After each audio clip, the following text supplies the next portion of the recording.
Ngayon naman alamin natin ang kasalukuyang sitwasyon sa Ginubatan, Albay na direktang apektado ng ashfall mula po yan sa Bulkang Mayon. Makakapanayan po natin si Ginubatan Mayor Ann Gemma Onhoco. Magandang umaga po, Mayor Ann. Si Joshua Garcia po ito ng Rise and Shine Pilipinas, ng PTV. Okay, so good morning po sir. Good morning po sa kabus na viewers po ng program po niya. Alright, Mayor, kumusta po ang sitwasyon dyan sa Ginubatan na direkta nga naapektuhan itong matinding abo ng Bulkang Mayon? Okay. Okay, so nagbuga si Mayon nung Saturday around 5:30. Then naka-start na rin po kami sana mag-flashing nung mga 9 o'clock, 10 o'clock ng gabi, that Saturday evening. Then Sunday morning, then pumutok naman siya ng Sunday around 10, 11 in the morning. So hindi pa nga po namin na flashing lahat ng namin sa area namin kasi medyo makapal talaga sa yung ashfall na talagang bumagsak sa bayan namin. And bumuga ulit si Mayon kahapon. So ngayon po sir, andito naman yung mga natin, mga ahensya, yung sa BFP, nagpadala po yung natin, yung regional director si RD Santiago. And then ngayon nga paalis lang ng staff ni Governor Hamor ng Sorsogon, nagpadala po ng mga food packs, then mga water tank na magtutulong po sa flushing. So as of now po, ongoing po ang clearing operation from dito po sa business center hanggang hanggang Maharlika Highway po. Okay. At sa inyong datos po, Mayor, kumusta po ang evacuation centers natin? Nasa ilang pamilya na po yung ating mga bakwit at sapat po ba yung mga relief goods na kanilang kinakailangan? Wala po kaming pina-evacuate. Oh, okay. Kasi po wala naman po kaming nasa 6 kilometer living within the 6 kilometer danger zone. Pero since pag alboroto po ni Mayon, talagang lahat po ng barangays namin talagang affected po ng ashfall. Okay. So sa kanya-kanyang bahay lang po stay put yung mga constituents natin. Pero talagang yung 44 barangays po affected po lahat ng ashfall.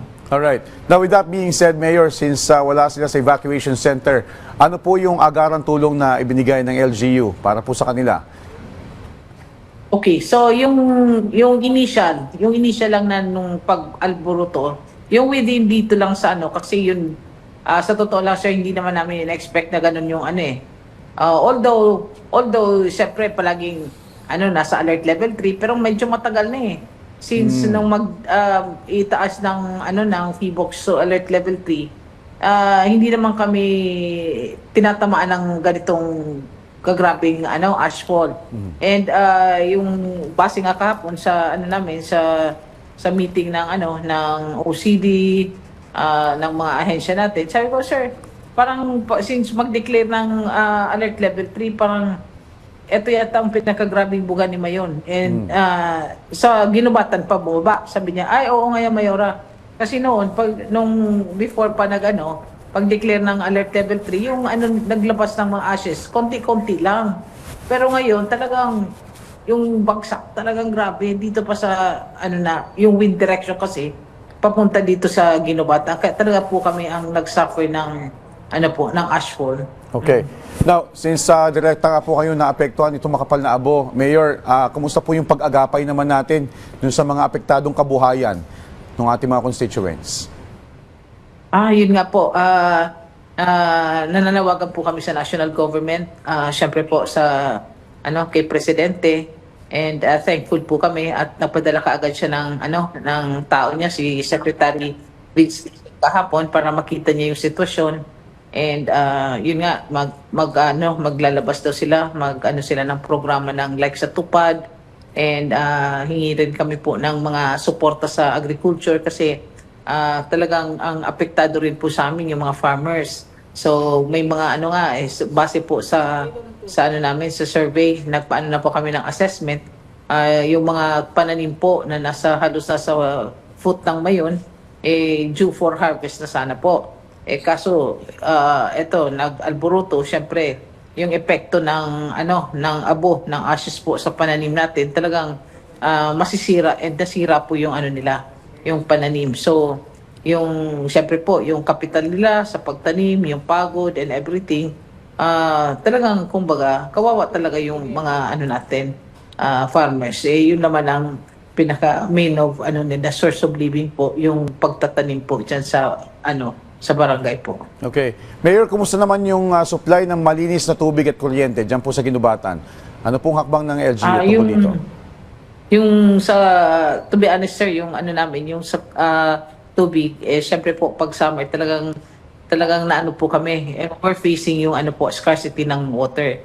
Dumating pa po tong si Mayon, talagang kumbaga, marami nang sa akin, nagbabasa, in-explain nga namin, na-address na rin namin unti-unti yung